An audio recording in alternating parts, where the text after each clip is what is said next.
Today we are asking the question, why do you live where you live?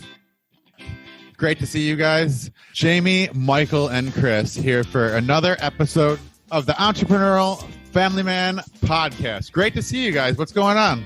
Hey, where are you calling from? You it doesn't sound like the same echo in the room as usual. I'm in Philadelphia at a conference at Podcast Movement, so I'm feeling the juice. That's why I sort of debunked Chris Niemeyer, our normal host, and said, can I lead it off? Because I'm feeling the flow, guys. Can you feel the flow? Hey, and in the spirit of Philadelphia brotherly love, I said, absolutely. Yeah. Chris, I'm going to try to reel you in here because I know you're always distracted. Isn't it the host who reels the other guys in?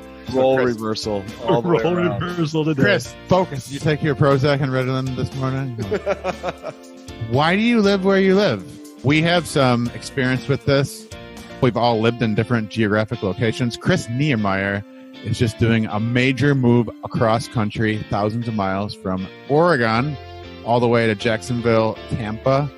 And so we're just going to explore this topic. Chris, are there any myths that we want to bust today? Yes. There is a myth that Oregon is pronounced Oregon, but it's actually pronounced Oregon. Okay. Oregon? Like my grandma had got Oregon. that passed. Yes, exactly. Oregon.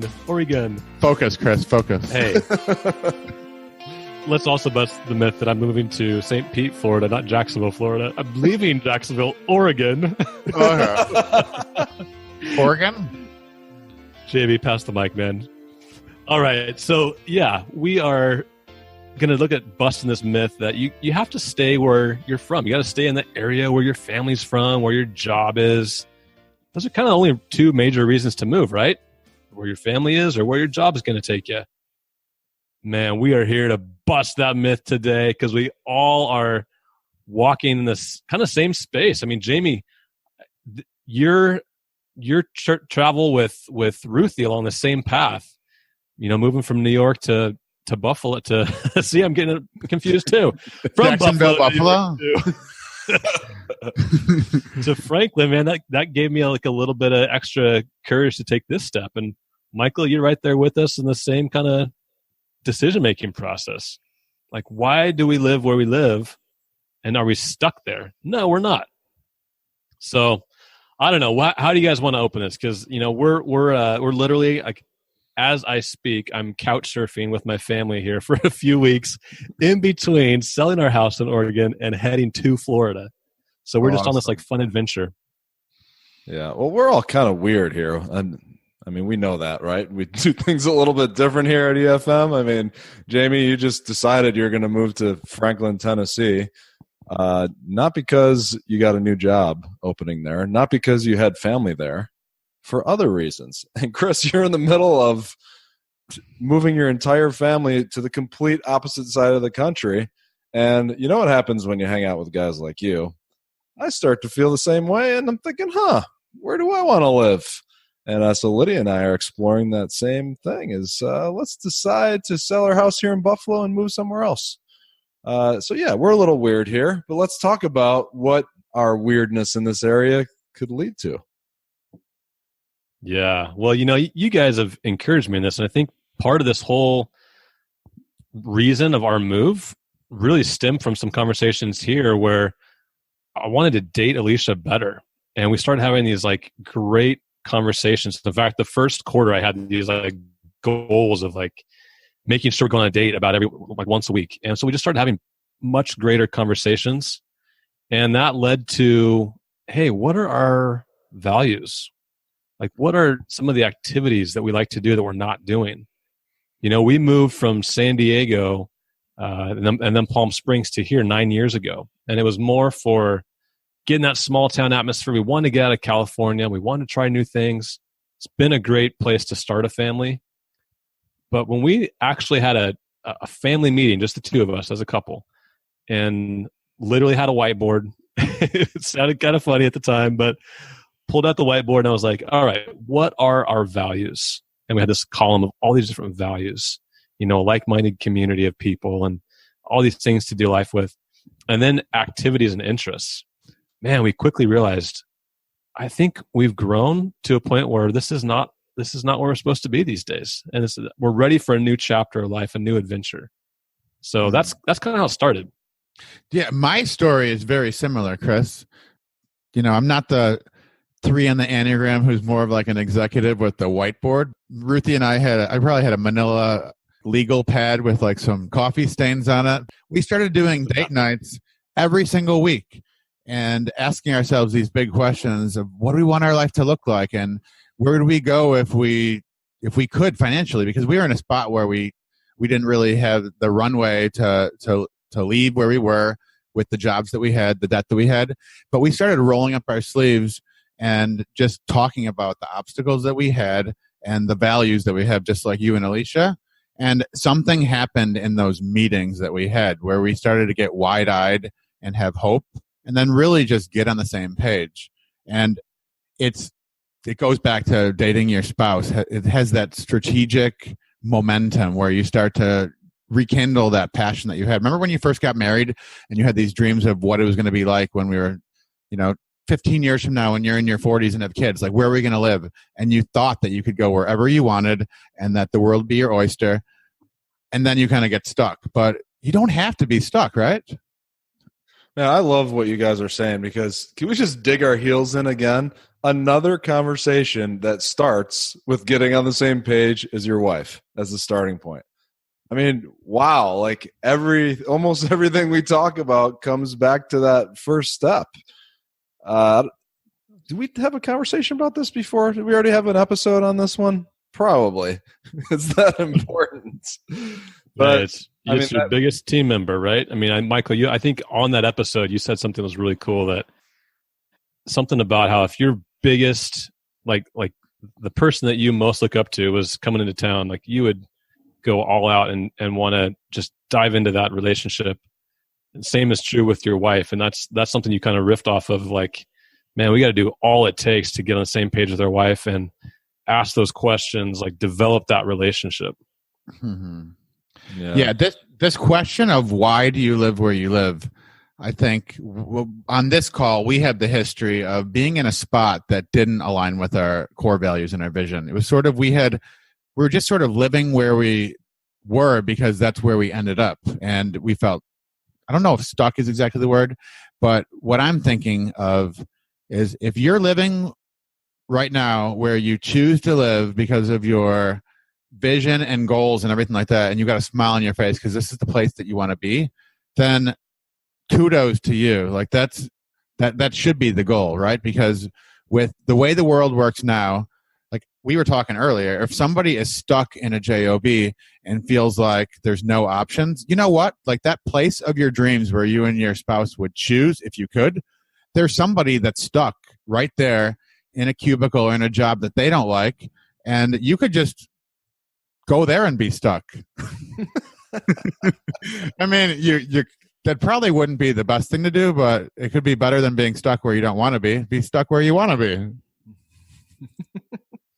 That's true. And gosh, for Alicia and I, it also came down to those activities. And it sounds superficial, but we just had to finally own the fact, right?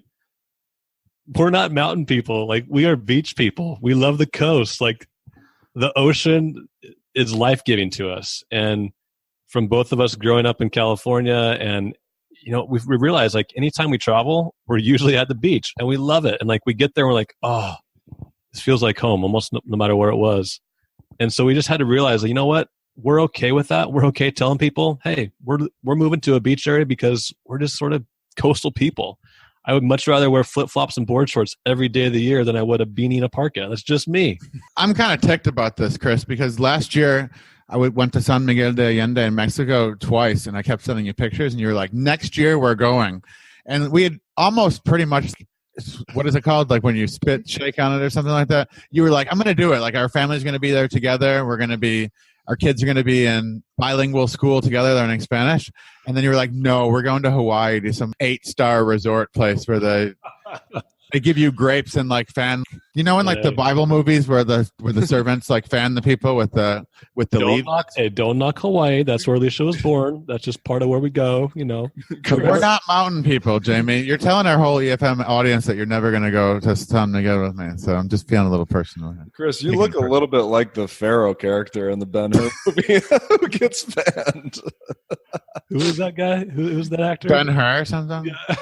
Yul Brynner. That's right. Yeah. That's me like in 20 years for sure. Yeah.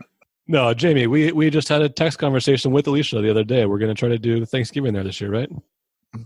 Thanksgiving there. If I can get Ruthie to go back on Thanksgiving, maybe. So I'm going to need some coaching on how to make it really, really good.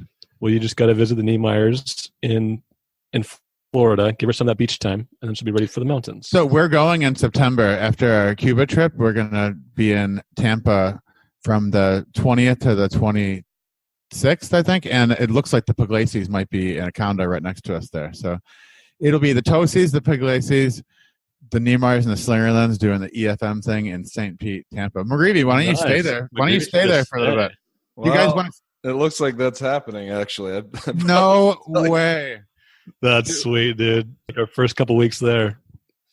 I'm like pulling out my calendar to see if this is going to line up. But see, like, just look at, I mean, our excitement. You can hear it in our voices too, how there's just some things that we have these values for. And I think, you know, anyone listening has those values. You have your interests. You have that thing that just makes you come alive. And that's something Alicia and I just had to lean into. And, you know, another part of it was realizing we don't want to just be doing what we're doing only for our kids, because our kids are seeing that. And we want to model, mom and dad are living out of their values, and we're living on adventure, and we want you to as well. And we're going to model that for you. And that was actually kind of cool when we actually had our conversation, had the agreement, and then a week or two later, we sat our whole family down, brought the 4 young kids down for a little family meeting. And we explained to them kind of this new adventure that we wanted to go on. Man, they were excited about it. And it wasn't like, oh my gosh, I always want to live in Oregon for the rest of my life. It was like, let's go on an adventure with mom and dad. You know, and they've never met a beach they didn't like too, so that helps. But, you know. Man, that's awesome that they get to watch that and experience that. I mean, how are they going to feel about where they live as they become adults? Instead of thinking about where they're forced to go because of a job, they'll be thinking about, where do we want to live? That's incredible. Yeah, I had shared this back on one of the podcasts that we were talking about, but Carl Jung, who's like one of the founders of modern psychology, one of his quotes and messages that the most damaging thing for children is to see their mom and dad not live out their dreams. And I think it was during the marriage-centered home episode that we talked about this, but we used the children as an excuse, like, oh, they're in this activity or this activity, I'm not going to uproot them. But meanwhile, they're sitting around watching the people who are their biggest influence not take risks, not live out of their heart and just say yes to these. I mean, everybody thinks that it's so impossible to go after your dreams, but like we've seen people do it over and over again. And guess what? Nothing bad usually happens except people get unstuck and become more passionate and more alive. And it always leads to doing more of the things that you love. Man, I'll be a little vulnerable here. I have a little bit deeper tie here in Buffalo, and like my entire family lives in this area, and I love spending time with my family. They're great people, but I have this other part of me that really longs to experience a new place, to go on a new adventure, and those two things have competed for so long. But I'm actually thinking about what you're saying, Jamie, because like if I let just the comfort of me being with my family hold me back from going on my adventure, I'm not living out of my values. I'm not living out of the values that Lydia and I have discussed and that we're on the same page with. And that's going to cause like a forever regret in me if I don't act on that. And I love what you said too, Chris, is that whatever you do doesn't have to be permanent. You can always backtrack. You can always adjust and pivot if it doesn't work out the way that you want it to. And so I'm just more than ever inspired to take a leap and to step out and try a new adventure. Having a forever regret sounds like it's something that you might regret. Sounds terminal. That sounds terminal. Yeah, I mean, this is almost like an issue of the mindset, where we talk about how do you view where you are and how you're approaching where you want to live is, sometimes we do maybe get too comfortable, and for Alicia and I, like one of the things that we realized is we're kind of becoming one of them, and we live in this small town. There's kind of a small town mindset, and we're like, boy, I don't want to ever like lose that growth mentality, that adventure. And we've joked on here before, but she's a 7 like you two, and just living out of that adventurous spirit, we've kind of not lived that out very well the last few years, I think. And so that was part of it, just getting that back. And like you said, giving yourself permission to say, this is not a forever thing. Like we can, and we can modify things. We can modify how we live. Michael, I envision you guys probably spending some really quality times. Maybe it's a month or 2 at a time or more back with your family, and you have the freedom and flexibility to do that. So that's also part of this equation, right? Absolutely. Yeah. And we're already thinking through how we're going to do that. I'm trying to get my parents to build a 2-story garage with an apartment in it so we can just stay there for the month of August in the summer in Buffalo. That would work. Michael's dad's name is Fran. He listens sometimes in. So, hey, Fran, go and build that barn for Michael and Lydia. And if they're somewhere else in the world, me and Ruthie and the kids will come and stay with you guys because we love you and Annie. If you build it, they will come. They will, Fran. I know there's not going to be room for me and Ruthie and the kids because you got like 40 grandkids on the way, but just build it anyway. Okay, Fran? Jamie, talk about when you and Ruthie decided to leave. I mean, what was the mindset? Were you identifying anything there in Buffalo that was maybe holding you back from your dreams or holding you back from potential? Yes. There was this guy who I shaved with every day who was really afraid of spreading his wings and going after adventure.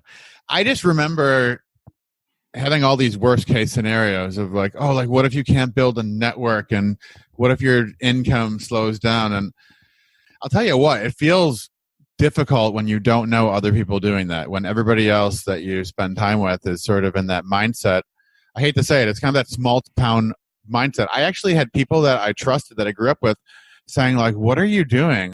People from here don't do things like that. And I remember listening to Dan Miller as was one of the big encouragements. When you're around people that just encourage you to go after your dreams and make a list of things that the reasons why you should do them instead of why you don't, I think that's what made the difference for me. But these people that I thought were trying to control me weren't. It was more just limited thinking. I did not give myself permission to go after those dreams. Yeah, every morning I ride my bike around Delaware Park here in Buffalo, and I zoom right past this caged-in area where the bison sit, where they should be roaming, but I'm saying where the bison sit for a reason, because they're locked in there. And I don't know if you've ever, think back to when you were a teenager or early in college and you used to sleep in until noon and wake up and your hair was a mess and you haven't brushed your teeth yet and you just kind of had that like look on your face like you've been sleeping for 2 days straight. That's what these buffalo look like. They're like missing hair. Their horns are broken. They're kind of like spots, right? Fat, and all the muscles in their legs have all atrophied.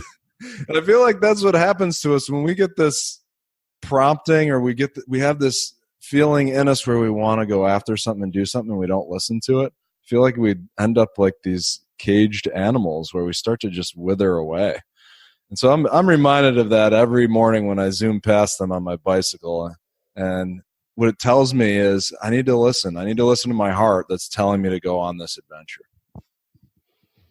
That's a good analogy, Michael. I like that because you're identifying what you don't want to be, and it's encouraging you to step and take a bold step, take an adventurous one. And the fact that you guys still kind of have a question mark on where that zip code is technically, but you want to move, like that's bold. But I think a lot of people go, man, I could never do that. That sounds crazy. Why would you leave the comfort of the zoo, right? Yeah. And I know myself, I almost need a little bit of urgency. So one way that Lydia and I are going to create that is by listing our house. We have a goal to list our house. And if we don't figure out where we're going before we list it, we're still going to list it. and we'll have to find a place to go after that. Inspired by one Chris Nehemiah. Chris, I know that you're good with money. I kind of feel like this is like a money-making scheme, just like have these big gaps where you sell a house and then you're homeless and you just live for free all around with people. I'm joking, man. It's not a bad idea, though. I actually thought about, creating a little Instagram account like Nehemiah couch surfing adventure, see how many people across the country we could just stay with for free. It's like virtual panhandling for couches. Yeah, man. But seriously, like we technically still are like legitimately homeless, but we decided, you know what? We don't have to be out there for a while into Florida, and our house is a little bit earlier than we wanted to. So we just said, let's talk to some friends and see if we could just do this like staycation where we are and do life deeper with them before we leave. And so we're just doing that. We're just like, hey, we'll figure it out. We'll get a home eventually. Hey, Chris, why don't we bring McCluskey on? Cue him up, all right? The Godfather. Let's bring on the Godfather. Jamie, I know you and I have talked about this before with even just our own kids of addressing this conversation. Like, why do we live where we live? And what are the intentional reasons around that? And so, Chris, we just invite you into this conversation. Share with us your thoughts on this idea of living intentionally, and why do you live where you live? Oh, what a great discussion, guys. This is really important material to be considering. I do find that when people have conversations like this, a lot of times we kind of nod our heads in assent and go, yeah, great topic. And then the actual wrestling through of something as hockin' big as where are we going to live? And would I seriously consider, uprooting the family and moving? And typically it's yet again. It's one of those things that we don't give serious consideration to and commit radical amounts of time to until and unless there's a pain point, a real, pressure prompt, or gee, our kid's really getting in with a bad crowd here. Even though internally we recognize there's a need to be proactive and intentional about where are you going to live. Instead, we just wind up being kind of nomadic and going wherever the green pastures seem to be for now. And so kudos for taking up the topic. I will tell you that it calls me back to a conversation that I had many times now, except they all know the answers now. But the question would be posed from my kids to me, and it could have been any number of the kids when they were younger. Daddy, I know you and Mommy moved here to the farm because you felt like God was telling you to move here. But what would you do if God told you to move from the farm? Now, I mean, you can hear it in kid language, right? Because they're scared. They love the farm. They live by their cousins who are here on the farm and all. Like, life is really good and sweet here. So they know the story. They know why we're here. And they recognize, like when kids get to the age that they can understand death, like this isn't a guaranteed thing. So they're looking for some degree of reassurance. What would you do, not just if you thought we were supposed to move, but if God told you to move? And so the answer to that question was pretty much always the same. And that was to turn the question back to the child, because you're trying to grow in them the same mindset.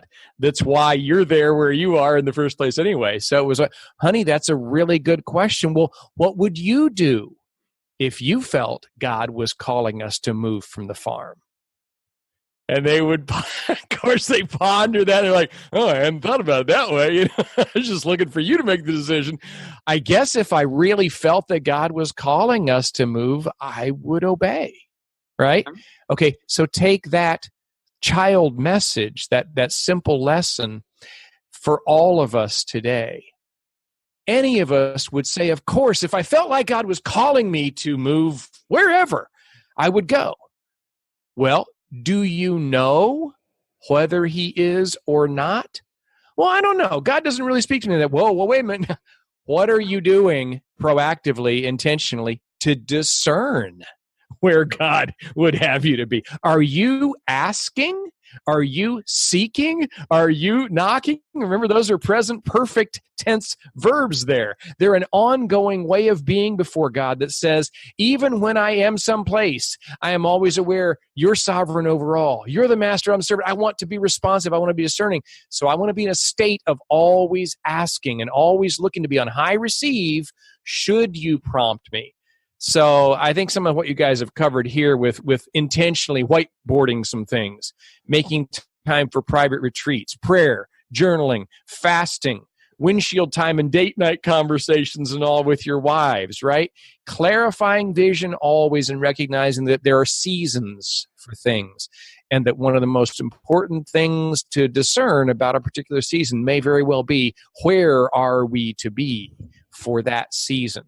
If you're in that space, then I think the clarity comes. It's not that God's not speaking, it's that we're not listening. So I think the clarity comes, and then the question is back, okay, so what are you going to do if you feel like God is calling you to move? Love it. That's good. There are more reasons to move than your job and to be near family. What are those reasons for you? Sit down with your wife. Talk about what you truly value in a place. Is it a place where do you live in a place right now where you have access to all the things that make you come alive and the people that stretch you and grow you? If you're not, could it be time to explore what that place might be? Thank you for listening to the Entrepreneurial Family Man Podcast. Visit efmlife.com to connect with us and others like you who are pursuing success in enterprise, family, and marriage. Thank you for listening to the Entrepreneurial Family Man Podcast. Visit efmlife.com to connect with us and others like you who are pursuing success in enterprise, family, and marriage.